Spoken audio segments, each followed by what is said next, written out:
Pessoal, meu nome é Renato Binhame, eu sou auditor fiscal do trabalho na Superintendência Regional do Trabalho em São Paulo e hoje nós vamos tratar de um tema fundamental para a inspeção do trabalho. Trata-se da Convenção número 81 da Organização Internacional do Trabalho. Vamos falar sobre a Convenção, vamos tratar sobre alguns fundamentos históricos, iremos tratar sobre a natureza jurídica dela, falar também sobre os principais aspectos que a Convenção número 81 traz dentro de sua estrutura. A Convenção número 81 é tão importante que ela chegou a ser considerada como fundamental, como crucial dentro da estrutura da OIT. Não é por outro motivo que o Francis Blanchard, que foi diretor-geral da OIT entre 1974 e 1989, declarou que a legislação trabalhista sem inspeção é mais um exercício de ética que uma disciplina social obrigatória, mostrando assim, então, a completa relação entre a Convenção 81 e a garantia de efetividade do direito do trabalho, né? Ou seja, sem inspeção, a legislação laboral, a legislação trabalhista é mais um exercício de ética, enfim, está lá dentro dos princípios de discussão ética, deutéricos e por aí vai, muito mais isso do que uma disciplina social obrigatória, né? Então, relacionado completamente com a efetividade da inspeção do trabalho. A inspeção do trabalho encontra suas origens históricas na Revolução Industrial, Revolução Industrial que ocorreu principalmente na Inglaterra aí, entre os séculos XVIII e XIX, mas também encontra suas origens históricas na Revolução Francesa, ocorrida em 1789, final do século XVIII, na França. Por isso que se diz que a Inglaterra forneceu o explosivo econômico e a França forneceu o vocabulário e os temas de política liberal e radical democrática, pois se por um lado tínhamos uma sociedade que evoluía no sistema de produção artesanal, escravocrata, para um sistema de produção industrial de natureza assalariada, do ponto de vista econômico, também tínhamos uma sociedade que evoluía do modelo aristocrático, monárquico, para um modelo democrático, Estado democrático de direito, tripartição dos poderes, princípios aí da igualdade, da solidariedade, da legalidade, que são todos princípios políticos relacionados com a Revolução Francesa. Então, são dois combustíveis muito fortes para compreendermos o surgimento da inspeção do trabalho e o surgimento dessa instituição e a elaboração da Convenção número 81 da OIT, que veio a ser adotada apenas em 1947, ou seja, apenas no século XX. Mas nós vamos prosseguir com essa questão. De modo que, já então, a Revolução Industrial nos traz um primeiro prenúncio aí, de norma, de normativo relacionado com a inspeção do trabalho. Segundo Mário de la Cueva, jurista mexicano, a inspeção do trabalho ela acaba se confundindo com o próprio marco inicial do direito do trabalho, ou seja, no momento em que surge a inspeção do trabalho, surge o direito do trabalho. Essa é a visão do Mário de la Cueva. Por que isso? Porque a inspeção do trabalho vem justamente no sentido de impor alguma limitação aos princípios liberais da época, os princípios liberais tão bem preconizados por Adam Smith ainda lá no século XVII. Então, esses princípios liberais, laissez-faire, laissez-passer, le monde va de lui-même, o mundo funciona por si mesmo, deixe que a natureza se encarregue de garantir a evolução da humanidade, Então, esse princípio liberal encontra na Revolução Industrial um campo para que, enfim, de certa forma, o regime capitalista começasse a se formar e a se desenvolver dentro da modernidade que encontramos hoje. Então, lá na Revolução Industrial, nós começamos a perceber algumas mudanças,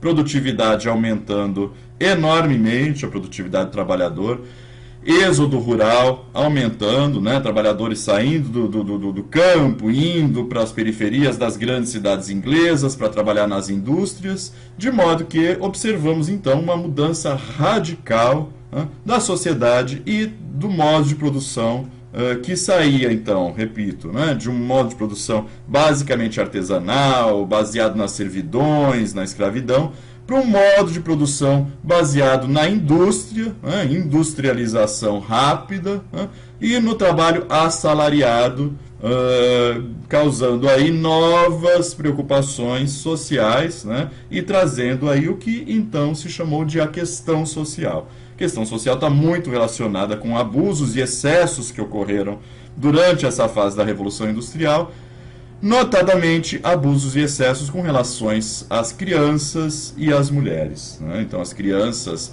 na sua mais tenra idade, 5, 7 anos de idade, acabavam sendo contratadas para trabalhar como aprendizes nos grandes moinhos da época, né? E isso fazia com que diversos males ocorressem com essas crianças.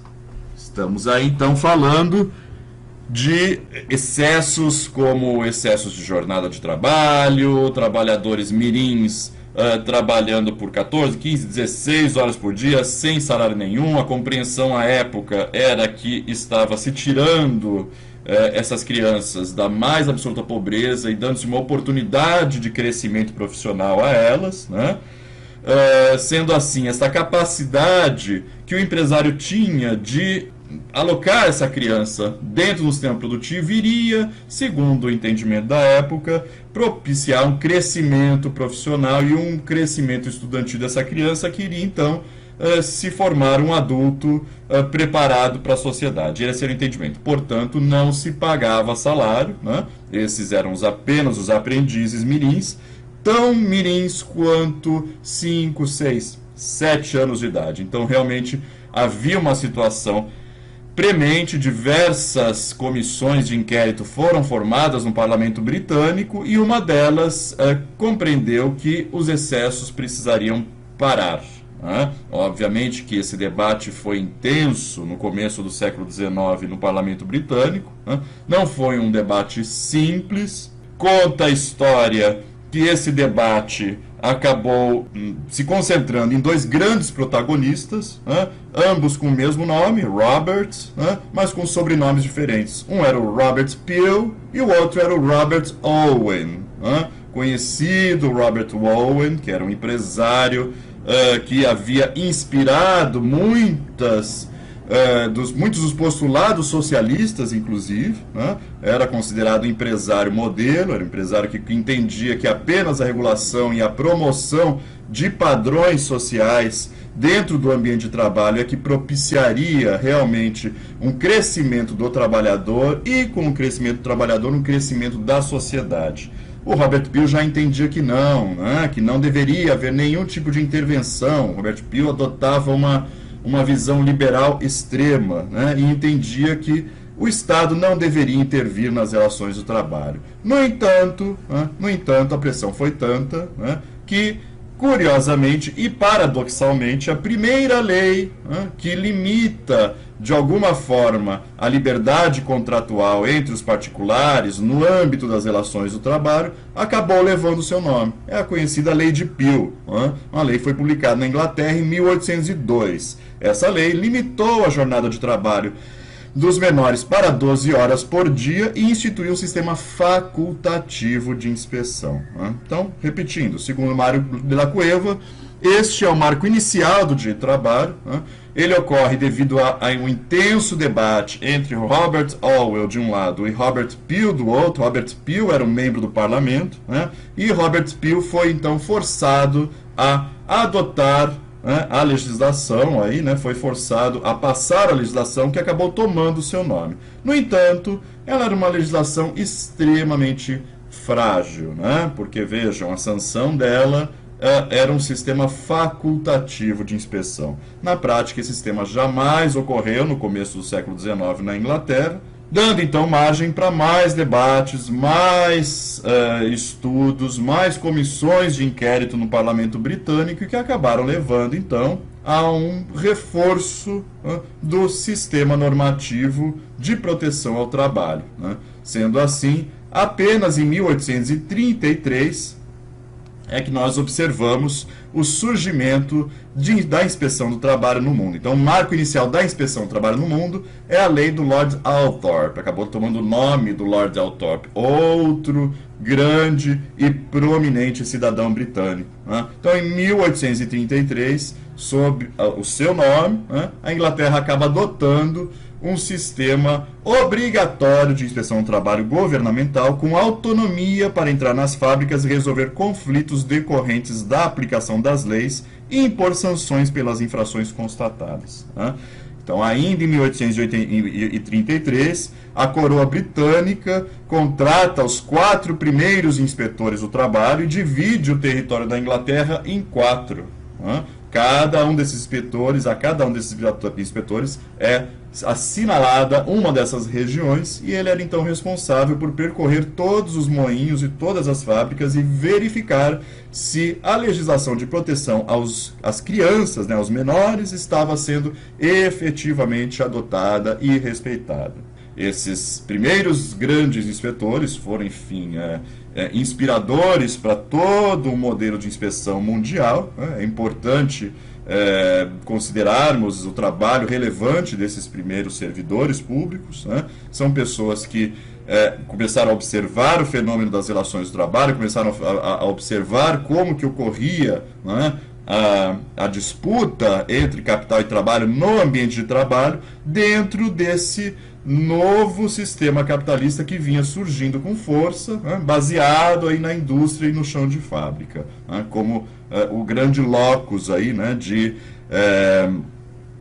de transação de direitos, de realização do cidadão, de realização profissional, de produção de bens, de produção de riqueza, né? Então esse é o novo locus que vai se surgindo, né?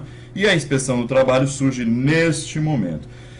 A inspeção do trabalho ela é tão fundamental na compreensão desses dois grandes pilares das sociedades modernas, não é? O sistema produtivo de um lado e o sistema de trabalho do outro, não é? Quer dizer, o setor produtivo e os trabalhadores, que boa parte da doutrina relativa à proteção de salário, de jornada de trabalho, enfim, de dignidade no trabalho, toda a doutrina que vem sendo construída há mais de 100 anos pelas sociedades ocidentais, não é baseada justamente nos apontamentos, nos relatórios, nas verificações dos inspetores do trabalho, né? Apenas como exemplo, eu citaria a grande obra O Capital, de Karl Marx, né? Que tem um capítulo específico que fala sobre a mais-valia, né? Mais-valia, que é uma figura tão importante, tão fundamental para se compreender o capitalismo moderno. A compreensão da mais-valia ela foi completamente baseada nos relatórios dos primeiros inspetores de fábrica, desses primeiros 4 inspetores de fábrica. E Marx cita especificamente alguns desses relatórios para demonstrar e comprovar a sua teoria da mais-valia. Então, inspeção do trabalho é fundamental para a compreensão do fenômeno do trabalho, né? Para se compreender como ocorrem realmente as relações de trabalho entre patrões e trabalhadores, né? Então, a inspeção do trabalho ela surge aí na Inglaterra, né? Já falamos que ela surge com a lei de Peel em 1802, que é uma lei ainda inefetiva, né? Apenas em 1833 a lei do Lord Althorp acaba trazendo alguma efetividade para um sistema de inspeção e com o tempo os sistemas de inspeções vão se alastrando, vão se multiplicando pelo mundo, né? E aí é importante nós observarmos então como que pouco a pouco a inspeção vem sendo adotada nos diversos países, principalmente do mundo ocidental, né? Então temos aí França em 1841, temos Prússia em 1853, temos Dinamarca em 1873, temos a Suíça em 1877, Alemanha em 1878, Rússia em 1882, Itália em 1906 Espanha em 1907, Argentina em 1912, Uruguai em 1913 e o Chile em 1919. Né?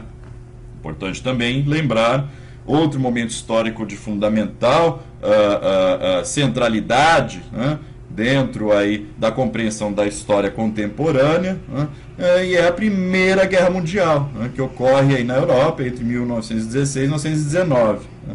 Então observamos que ao final da Primeira Guerra Mundial, como a questão trabalhista e a intensa assimetria que já existia entre diversos estados modernos, né, principalmente europeus, alguns com normas de proteção muito avançadas para a época e outros ainda sem nenhum tipo de legislação de proteção ao trabalho, né, observa-se então que a questão trabalhista, a questão social, foi um dos fundamentos para que a guerra ocorresse.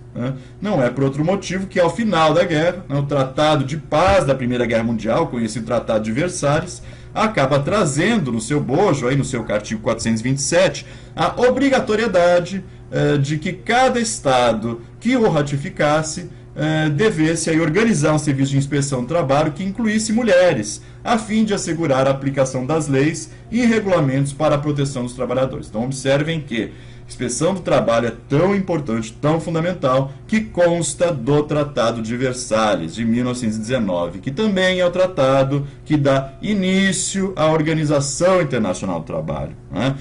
Imaginava-se à época, né, e aí, como fundamento de criação de todo esse aparato internacional, né, de proteção ao trabalho, imaginava-se que a Organização Internacional do Trabalho poderia vir a ser uma agência de natureza supranacional, né, cuja utopia se encontra justamente em promover padrões standards, né, padrões, normas internacionais do trabalho de conteúdo mínimo que deveriam ser respeitadas por todos os Estados-membros, ou seja, por todo o mundo. Né? É uma utopia que rege a Organização Internacional do Trabalho, de que chegaremos a um ponto em que a regulação mínima de trabalho proposta pelas normas internacionais do trabalho será, então, adotada por todos os países que fazem parte do sistema ONU de proteção ao trabalho. Tá? Então, essa é a grande origem histórica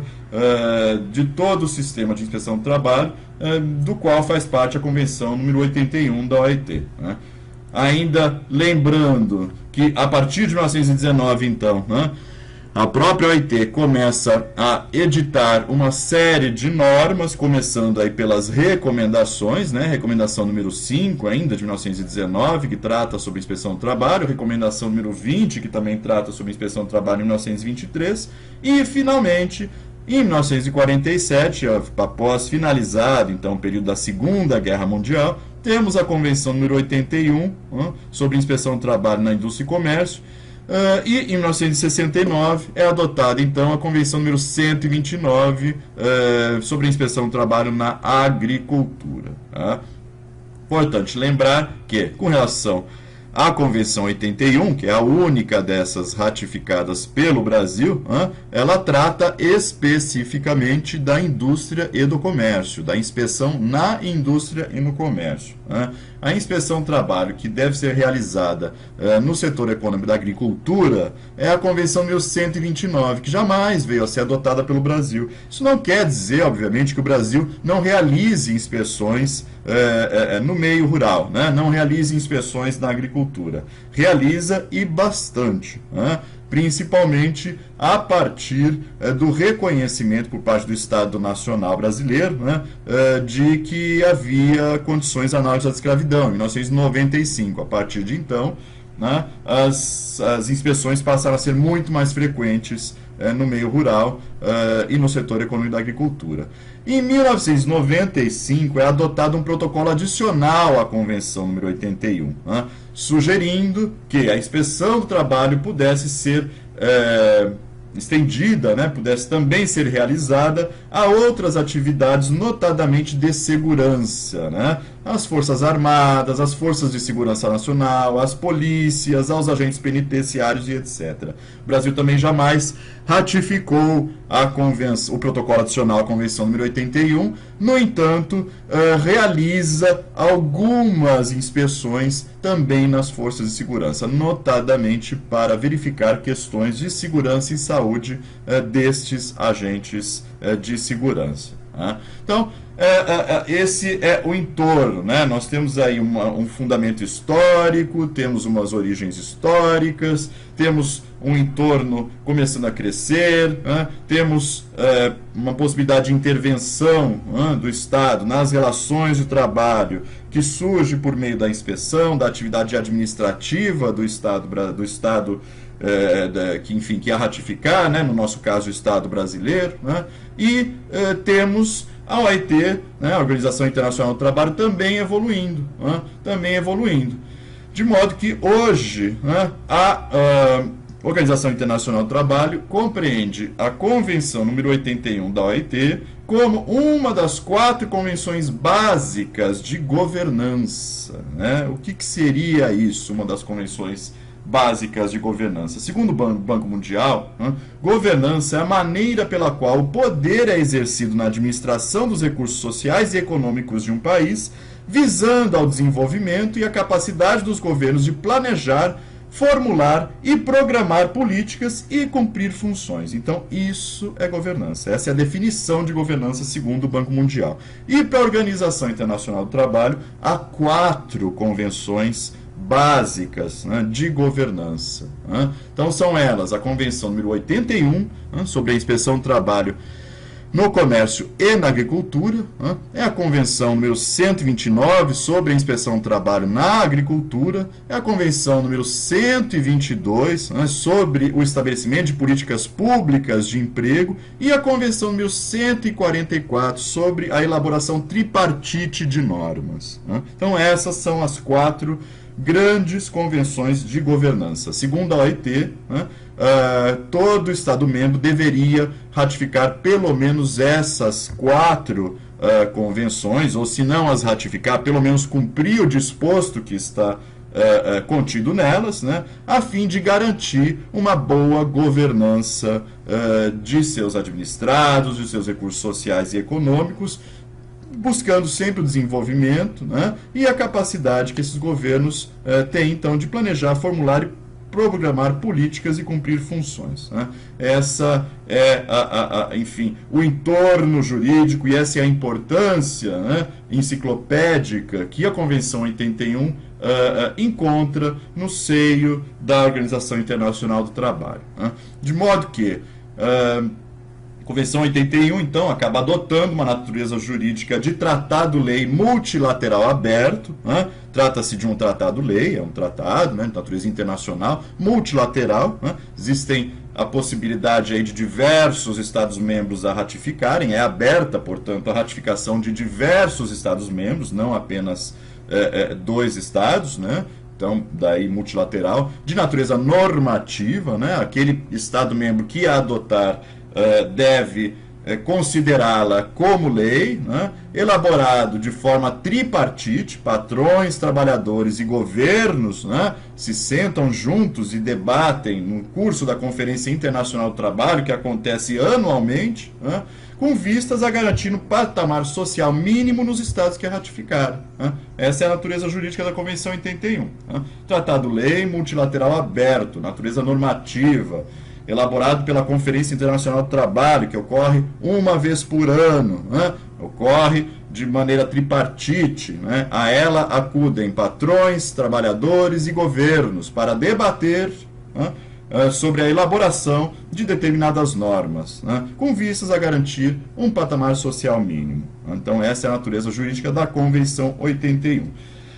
Agora nós já vamos entrar no conteúdo normativo da Convenção 81. Né? Então, como sabemos, a Convenção 81 surgiu em 1947, né? Após uma evolução de mais aí de praticamente 100 anos, né?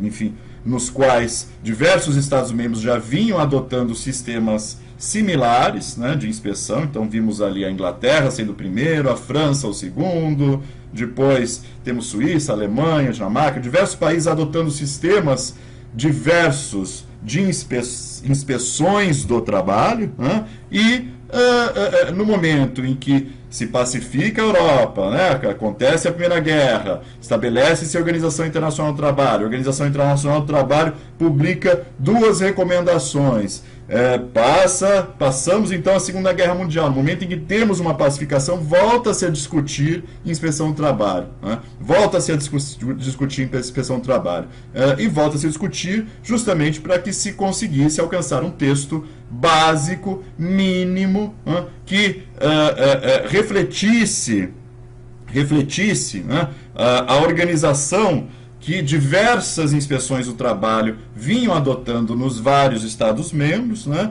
justamente para que se publicasse, então, uma norma internacional do trabalho, que é a Convenção número 81 da OIT, em 1947, que reflete qual seria o ideal, né, um sistema ideal de inspeção do trabalho, que se encaixasse em qualquer Estado-membro. Essa que é a ideia da Convenção número 81. Né? Sendo assim, o conteúdo normativo da Convenção 81 é um conteúdo bastante básico, bastante mínimo, mas bastante adequado também, né? Para que os Estados-membros que fossem ratificando essa convenção pudessem, então, estabelecer, elaborar e construir sistemas efetivos de inspeção do trabalho para todo o seu mercado de trabalho. Né? Então, a primeira grande norma, né, a primeira norma central aí da Convenção número 81 é o seu artigo 81, né, e diz exatamente qual que é a missão de qualquer sistema de inspeção do trabalho. Né? Bom lembrar que a Convenção número 81 no Brasil foi revigorada pelo decreto número 95.461, de 11 de dezembro de 1987, como está ali no cabeçário da tela. Tá? Então, lembrando de novo, né, qual que é a missão de todo e qualquer sistema de inspeção do trabalho. O sistema de inspeção do trabalho, os sistemas de inspeção do trabalho, deverão ser encarregados, número 1, de assegurar a aplicação das disposições legais relativas às condições de trabalho e à proteção do trabalhador. Então, essa é a primeira grande missão de qualquer inspeção do trabalho do mundo. Ou seja, garantir a efetividade da regulação trabalhista, garantir a efetividade da aplicação das normas de proteção. Essa é a primeira grande missão da inspeção do trabalho. Depois, nós temos outra enorme missão, fornecer informações e conselhos técnicos aos empregadores e trabalhadores sobre a melhor forma de como cumprir a legislação de proteção. A inspeção do trabalho detém o conhecimento e informações relativas à legislação trabalhista de forma tão completa e tão vasta, que ninguém melhor do que o próprio inspetor do trabalho, no caso brasileiro, o auditor fiscal do trabalho, para fornecer informações e conselhos técnicos, tanto a empregadores quanto a trabalhadores. Ao orientar patrões e trabalhadores, o auditor fiscal do trabalho ou o membro da inspeção do trabalho também está garantindo a efetividade do direito do trabalho. E, por fim, a terceira grande missão da inspeção do trabalho, levar ao conhecimento da autoridade competente as deficiências ou os abusos que não estejam contemplados na legislação. A inspeção do trabalho funciona, então, como uma ponte fundamental, uma ponte importantíssima entre a realidade dos fatos que acontecem no ambiente de trabalho, o inspetor do trabalho, o auditor fiscal do trabalho está diariamente no local de trabalho, pisa no local de trabalho, está verificando as condições de trabalho com os seus sentidos, está verificando como que na prática ocorre o conflito e a dinâmica entre o capital e o trabalho. Portanto, é ele o melhor agente público para levar para a autoridade competente as deficiências ou abusos que não estejam contemplados na legislação, justamente para propiciar uma melhoria constante, um aperfeiçoamento da legislação de proteção. E quem que é essa autoridade competente? Notadamente, o Poder Legislativo. Poder Legislativo que pode produzir leis que venham de forma adequada a abordar determinado assunto que não esteja ainda sendo tratado de forma correta pela legislação de proteção. Então, esse tripé, né? Esse tripé que surge aí com o artigo 1º da Convenção 81 da OIT, é o tripé de fundação de todo o sistema de inspeção do trabalho do mundo, né? Então, número 1, assegurar a aplicação dos dispositivos legais, né, relativos a condições de trabalho e proteção do trabalhador. Número 2, fornecer informações e conselhos técnicos tanto a empregadores quanto a trabalhadores. E número 3, levar ao conhecimento da autoridade competente as deficiências ou abusos que não estejam contemplados na legislação de proteção. Então, esse tripé é o tripé básico de todo o sistema de inspeção do trabalho no mundo. No entanto,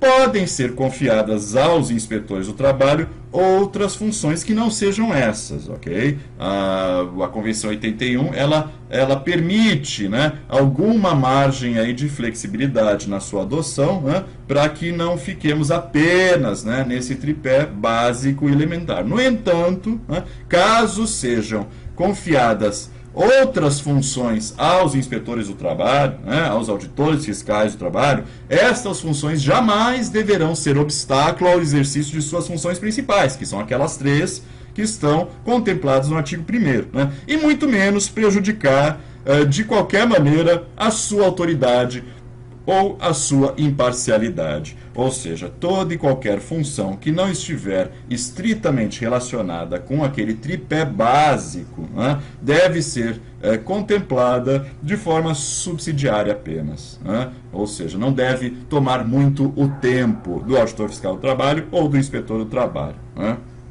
Importante também lembrar que a Convenção 81, além de determinar quais são essas missões precípuas e básicas da inspeção do trabalho, né, também estabelece uma estrutura mínima básica elementar, né, também pensa numa estrutura básica, afinal de contas, são diversos Estados-membros, são diversos modelos, mas a OIT, né, devido à expertise que ela vem desenvolvendo aí, em quase um século de trabalho, né, quase um século de existência, em 1919 ela foi criada, então em 2019 assistiremos ao centenário da Organização Internacional do Trabalho, né, é importante lembrar também que ela, então, pensa, né, e com essa expertise, ela recomenda uma estrutura mínima elementar básica para que todo e qualquer sistema de inspeção do mundo seja efetivo e trabalhe de forma adequada, né? Dessa forma, sugere a Convenção 81, no seu artigo 4º, inciso 1º, né, que a inspeção do trabalho deverá ser submetida à vigilância e ao controle de uma autoridade central, né? Ela cria a figura, a Convenção 81, então, cria a figura dessa autoridade central, né? A autoridade central, no nosso caso brasileiro, né, é a Secretaria de Inspeção do Trabalho, essa é a autoridade central, né? Secretaria de Inspeção do Trabalho, que está alocada lá em Brasília, né? Brasília, no edifício do Ministério do Trabalho, né? Este órgão específico singular é a autoridade central no caso da inspeção brasileira, né? Ela centraliza diversas tomadas de medidas, enfim, de políticas públicas, estabelecimento de diretrizes, orientações aos auditores fiscais do trabalho do Brasil inteiro, que estão todos, então, tecnicamente ligados a essa autoridade central, consubstanciada na Secretaria de Inspeção do Trabalho, um órgão específico singular existente dentro da estrutura do Ministério do Trabalho brasileiro, né? Então, é importante também lembrar que dentro dessa discussão da estrutura mínima desejada, né, que a Convenção 81 sugere, né, ela estabelece que o pessoal da inspeção deverá ser composto por servidores públicos cujo estatuto e condições de trabalho lhes assegurem a estabilidade nos seus empregos e os tornem independentes de qualquer mudança de governo ou de qualquer influência externa indevida. Esse dispositivo é fundamental para garantir a autonomia e a isenção do agente público, né, que é enfim, o auditor fiscal do trabalho, no caso brasileiro, ou os inspetores do trabalho, nos casos aí, dos diversos outros Estados-membros, né, e que, enfim, em face dessa autonomia e dessa independência, é que ele pode realmente realizar com toda a tecnicidade que lhe é peculiar, né, o seu trabalho de inspeção dos ambientes de trabalho, das condições de trabalho, com vistas à garantia, à aplicação e à efetividade da regulação de proteção ao trabalho. Né? Não é demais lembrar, né, que o trabalho da inspeção é um trabalho extremamente técnico, é um trabalho extremamente complexo, né, que demanda conhecimento técnico bastante acurado, né, por parte do seu agente público, e demanda também uma autonomia e uma isenção muito grande de influência política, né, justamente porque é quase que natural haver pressão política tanto por parte do setor produtivo, quanto por parte do setor aí, dos trabalhadores, né, quanto, inclusive, por parte dos governos, os próprios governos, que tendem a pressionar o agente público para que tome determinado caminho na sua decisão. Né. No entanto, a Convenção 81, no seu artigo 6º, garante, né, que a estrutura mínima, né, que o sistema de inspeção deve adotar naquele país que a ratificar, né, deve prever que o servidor, enfim, terá estabilidade no seu emprego, né, que ele possa ser independente e autônomo com relação à tomada de suas decisões técnicas, né, e que ele tenha um estatuto e condições de serviço que lhe assegurem essa autonomia, essa estabilidade e esse alto grau de independência. Né? Então, essa independência toda está baseada no artigo 6º da Convenção 81, e o grande fundamento dela é justamente promover, né, enfim, a superação desses servidores públicos, no sentido de que eles possam apenas e tão somente aplicar a legislação da melhor forma possível e com as melhores técnicas que existam, né? Sem que sofram qualquer tipo de influência externa indevida, quer seja por parte de patrões, por parte de trabalhadores, por parte dos próprios governos ou de quem quer que seja, né? Além disso, a Convenção 81 também garante um número mínimo de inspetores, né, para que possa ocorrer realmente, né, para que as inspeções possam ocorrer de forma frequente, enfim, adequadas, não é? Então, o número mínimo de inspetores do trabalho deverá ser suficiente para permitir o exercício eficaz das suas funções, né? Com relação, então, a uma equação que deve levar em consideração, primeiro, o número, né, a quantidade, a natureza, a importância e a situação dos estabelecimentos sujeitos ao controle da inspeção, né? Obviamente, dependendo do modelo. Há modelos, então, que adotam a inspeção do trabalho para todos os setores da economia. Já vimos aí a possibilidade do Protocolo Adicional de 1995, né? Aqueles Estados-membros que o adotarem, então, deverão promover inspeção nas forças de segurança, né? No Brasil já vimos que apenas para alguns temas, né? Já vimos também a questão da agricultura, já vimos os setores vários da economia, né? Setor informal também, economia informal. Então, há diversas possibilidades para que a inspeção ocorra. E o número de inspetores, ou seja, no caso brasileiro, o número de auditores fiscais do trabalho, a quantidade de auditores fiscais do trabalho, deve ser suficiente, né, para permitir o exercício eficaz das suas funções, de acordo com a quantidade, a natureza, a importância e a situação dos estabelecimentos sujeitos ao controle da inspeção. E além disso, número 2, né, de acordo com a quantidade e a diversidade das categorias de trabalhadores ocupados nesses estabelecimentos, né? Podemos ter, então, modelos mais restritivos, que apenas inspecionam algumas condições de trabalho, né, e alguns trabalhadores, apenas aqueles assalariados, por exemplo, né, ou modelos um pouco mais amplos, né,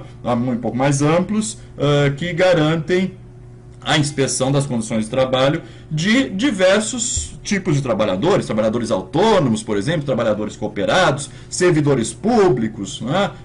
Enfim, que não são estritamente aqueles assalariados, mas que também demandam uma atenção e uma proteção para a inspeção do trabalho. E, por fim, esse número deve ser suficiente também, né, para que se observe adequadamente a quantidade e a complexidade das disposições legais cuja aplicação deve ser assegurada, né? observem o modelo brasileiro, né? Os auditores fiscais do trabalho são competentes e responsáveis por aplicar toda a legislação de proteção, não apenas a CLT, não apenas a consolidação das leis do trabalho, mas também toda a legislação extravagante, né? Toda a legislação de proteção. Então, trata-se de uma amplitude enorme de normas sob a responsabilidade dos auditores fiscais do trabalho, de modo que o número de auditores fiscais do trabalho deveria ser suficiente para que ele pudesse, para que o auditor pudesse, enfim, exercer eficazmente as suas funções, né, no tocante à quantidade, natureza e importância da situação dos estabelecimentos sujeitos ao controle, né, da inspeção, o número e a diversidade das categorias de trabalhadores ocupados nesses estabelecimentos e o número e a complexidade das disposições legais cuja aplicação deve ser assegurada. Não é uma norma matemática, né, não é uma fórmula finalizada, no entanto, os critérios estão muito claros e estão bem definidos nesse artigo 10º. Né? No caso brasileiro, temos atualmente mais de 1.000 vacâncias. Né? É importante que todos saibam isso. Né? Há uma enorme carência de auditores fiscais do trabalho no nosso caso brasileiro. Né? E certamente o Brasil não conseguiria dar uma boa resposta ao artigo 10º caso fosse feito um estudo atual, hoje, corrente, né, sobre a quantidade atual de auditores fiscais do trabalho e os critérios estabelecidos pelo artigo 10º da Convenção 81. Né? De modo que já vimos, então, a missão da Inspeção do Trabalho, segundo a Convenção 81, a estrutura mínima da Inspeção do Trabalho, de um sistema efetivo de inspeção do trabalho, de acordo aí com a Convenção 81, e agora vamos partir para algumas das prerrogativas mínimas indispensáveis ao exercício da função do inspetor do trabalho, ou, no caso brasileiro, do auditor fiscal do trabalho, que é a nomenclatura que o legislador brasileiro adotou para esse servidor público. Né? E, como algumas das prerrogativas básicas, nós temos as seguintes, né? Todas previstas no artigo 12 da Convenção 81. Os inspetores do trabalho munidos de credenciais, então, primeiramente, é importante que ele seja documentado, né? Ele precisa estar corretamente documentado, ele tem que ter a sua credencial de auditor fiscal do trabalho, né? Mas diante, enfim, da correta identificação, este servidor público será autorizado a, número 1, penetrar livremente sem aviso prévio, né? Entrar livremente sem aviso prévio, né? Isso é muito importante, a qualquer hora do dia ou da noite, né? Em qualquer estabelecimento submetido à inspeção. Então, qualquer estabelecimento que esteja submetido à inspeção de acordo com a legislação nacional, né? Ele deve permitir a entrada livre e sem aviso prévio desse servidor público. Né? Número 2, né, outra prerrogativa muito importante, né, penetrar durante o dia em todos os locais que eles possam ter motivo razoável para supor estarem sujeitos ao controle da inspeção. Imaginemos estabelecimentos na zona cinzenta, né, economia informal, ocorre muito isso, né, trabalho doméstico, trabalho domiciliar, enfim, situações que estão ali, não se sabe exatamente se é uma residência, se é um domicílio, ou se é um local de trabalho, se é um estabelecimento, né? Mas se houver motivo razoável para o auditor fiscal do trabalho ou para o inspetor do trabalho supor que esse estabelecimento esteja sujeito ao controle da inspeção, ele também pode entrar livremente durante o dia, né, nesses locais de trabalho. É o que diz a letra B, né, do artigo 12 da Convenção 81. E, por fim, o auditor fiscal do trabalho, no caso brasileiro, né, ou os inspetores do trabalho, de acordo com o que rege a Convenção 81, né, podem proceder a todos os exames, controles, inquéritos ou investigações julgadas necessárias, né, para assegurar que as disposições legais sejam efetivamente observadas. Né. Enfim, todas essas prerrogativas estão intimamente ligadas ao exercício do poder de polícia administrativo, né, que é destinado a esses agentes públicos, né, justamente para garantir, né, que o auditor fiscal do trabalho, ou que o inspetor, ou que o membro da inspeção do trabalho, possa, de forma adequada, verificar como ocorre a realidade dos fatos no ambiente do trabalho e observar se essa realidade está em acordo ou em desacordo com a legislação de proteção, com vistas a garantir a efetividade das normas de proteção ao trabalho. Então, essa é a grande função destinada à inspeção do trabalho, e essas prerrogativas todas servem justamente para garantir a efetividade ou a eficácia do ato inspecional.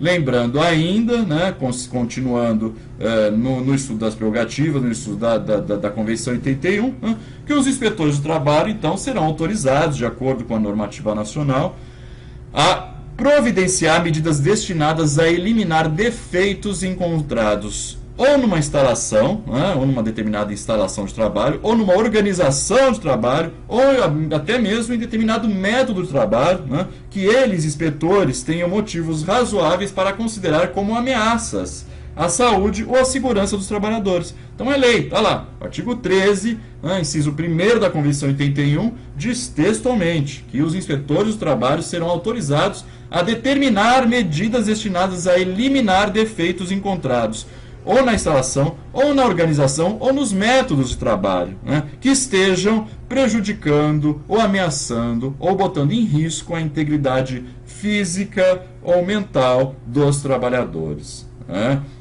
E para que essas medidas possam surtir efeito, ali no inciso 2 do mesmo artigo 13, observamos que os inspetores terão, então, o direito, ressalvado qualquer recurso judiciário, obviamente, ou administrativo que possa prever a legislação nacional, de ordenar ou fazer ordenar que sejam feitas nas instalações, dentro de um prazo fixo, as modificações necessárias a assegurar a aplicação estrita das disposições legais, concernentes à saúde e à segurança dos trabalhadores. E também que sejam tomadas medidas imediatas, executivas, no caso de perigo iminente para a saúde e segurança desses trabalhadores.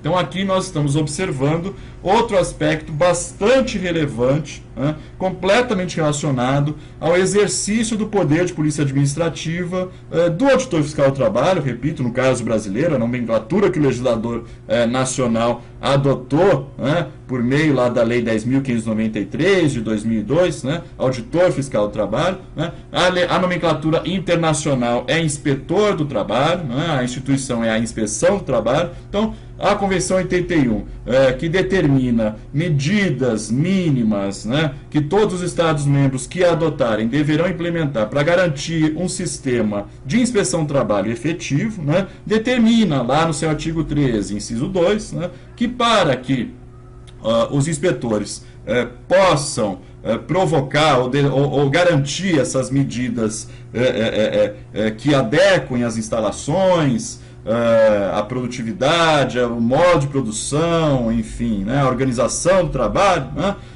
que sejam feitas medidas nas instalações, que sejam tomadas medidas nas instalações dentro de um prazo fixo, e que as modificações necessárias para assegurar a aplicação das normas de proteção à saúde e segurança do trabalhador sejam adotadas. Então, o inspetor do trabalho deve ter dentro do ordenamento jurídico ferramentas suficientes para que ele possa determinar adequações nas instalações, nos métodos, na organização do trabalho. Ou então, caso haja perigo iminente para a segurança e saúde desses trabalhadores, e ele também possa, determinar medidas imediatas, de natureza executiva para evitar que o acidente ocorra com esse trabalhador. No caso nacional, estamos a falar dos embargos e das interdições, que, de acordo com a Convenção 81, deve sim ser uma prerrogativa específica e intrínseca à atividade do auditor fiscal do trabalho e à atividade do inspetor do trabalho. Essa é a lógica que rege a Convenção 81. Não é por outro motivo também que a inspeção do trabalho deverá ser informada de todos os acidentes de trabalho e dos casos de enfermidade profissional que ocorram, nos casos e na maneira determinada pela legislação nacional, como determina o artigo 14 da Convenção 81. Então, existe aí uma natureza de controle e de proteção aos riscos profissionais de maneira bastante contundente, né? E ela ocorre tanto por meio do conhecimento por parte da Inspeção do Trabalho de todos os acidentes do trabalho e das enfermidades profissionais, quanto por meio da possibilidade ou de determinar medidas de adequação, né, ou de determinar a paralisação do trabalho, caso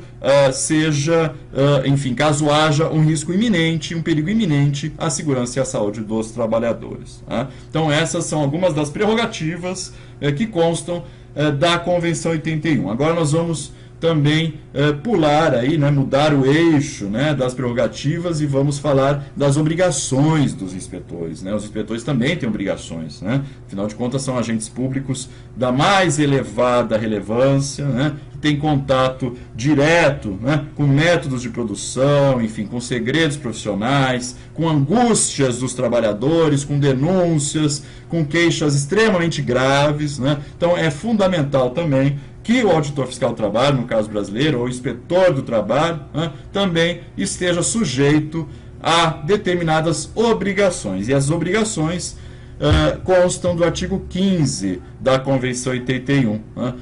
Os inspetores do trabalho, portanto, não poderão ter qualquer interesse direto ou mesmo indireto nas empresas submetidas ao seu controle. Essa é a primeira grande vedação, né, aos inspetores do trabalho que consta do artigo 15. Né?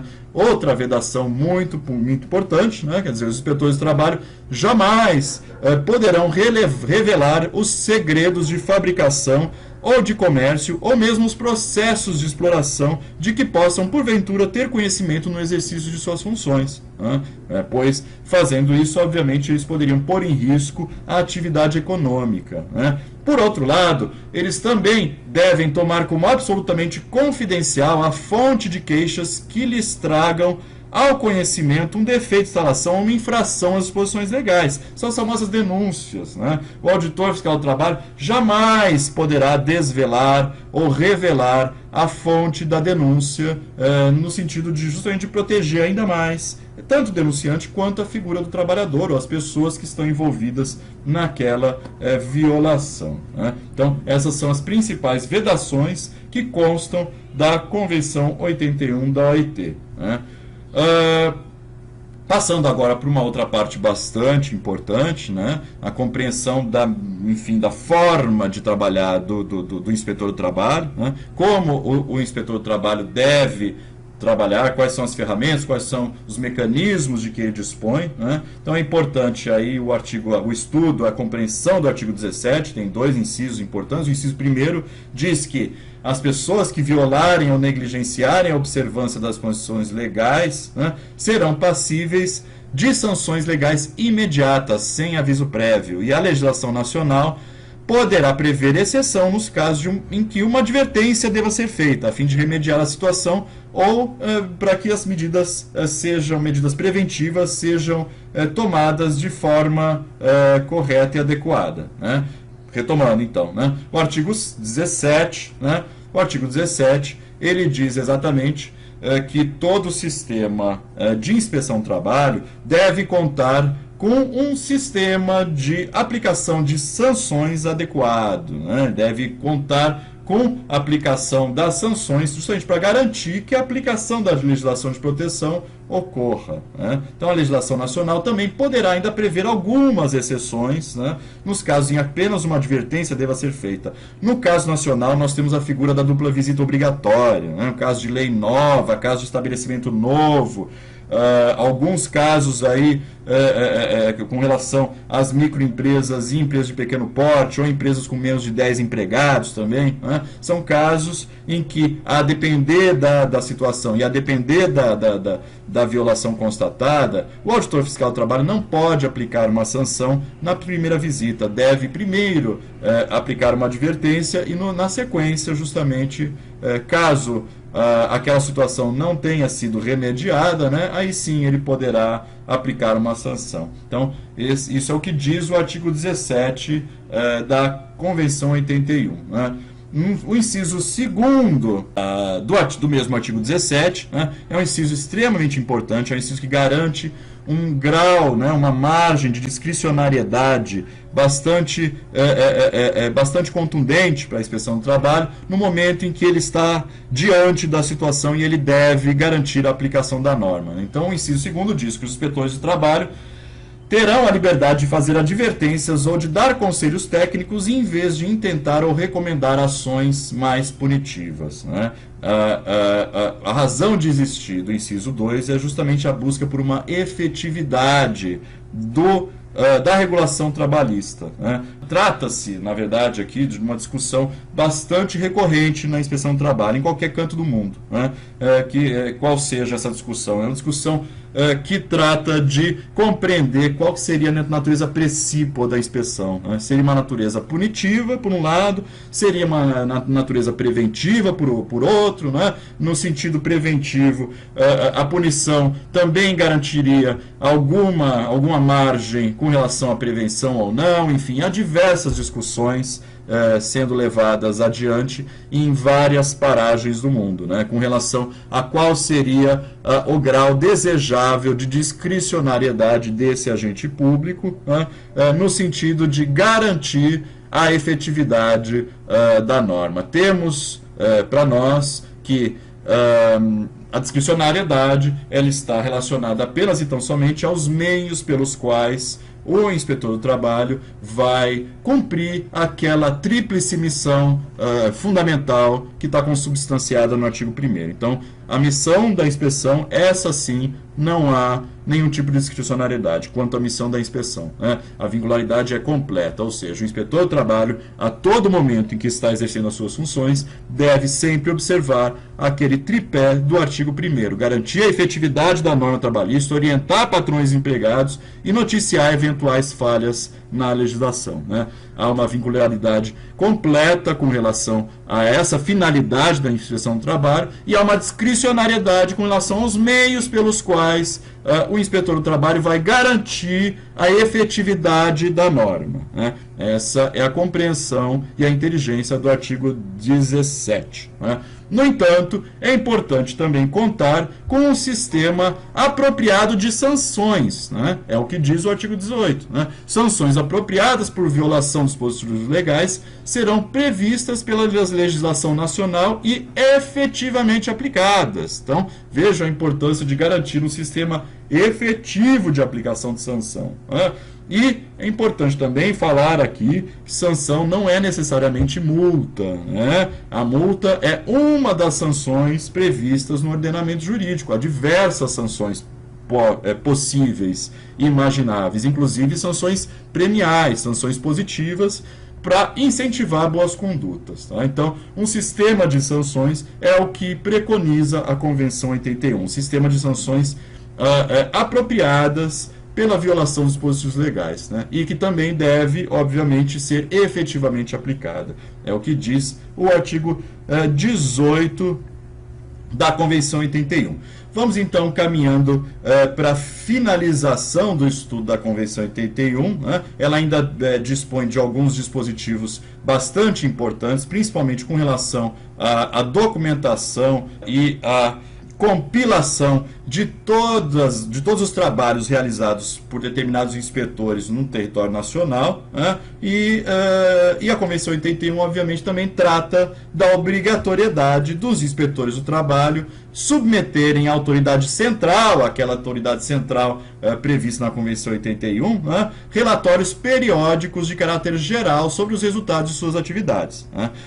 No caso brasileiro, os auditores fiscais do trabalho são obrigados a registrar no sistema, né, o Sistema Federal de Inspeção do Trabalho, todas as inspeções realizadas, né, todas as inspeções realizadas, as principais características da inspeção, as principais características do empregador, a quantidade de trabalhadores que foi alcançada, as principais violações de norma que foram encontradas, enfim.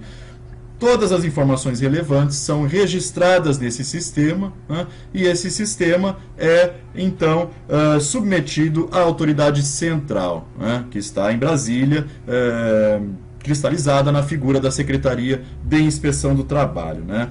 E a autoridade central também tem a obrigação, né, de publicar um relatório anual de caráter geral sobre os trabalhos da inspeção que são submetidos ao seu controle, né? E esse relatório anual é remetido, então, à OIT, a Organização Internacional do Trabalho em Genebra, que supervisa, né, enfim, controla, vigia a aplicação e a efetividade das normas internacionais do trabalho em todo o mundo. Né? E de que forma que ocorre, então, a vigilância e a supervisão dessas normas internacionais do trabalho. Né? Ocorre basicamente de três maneiras. Né? E falando do sistema de vigilância das normas internacionais do trabalho, eu vou então encerrando a participação nossa, né, nesse bonito congresso, né, explicando então que o sistema de vigilância das normas internacionais do trabalho pode ocorrer tanto por parte do Comitê de Peritos para aplicação das normas, né,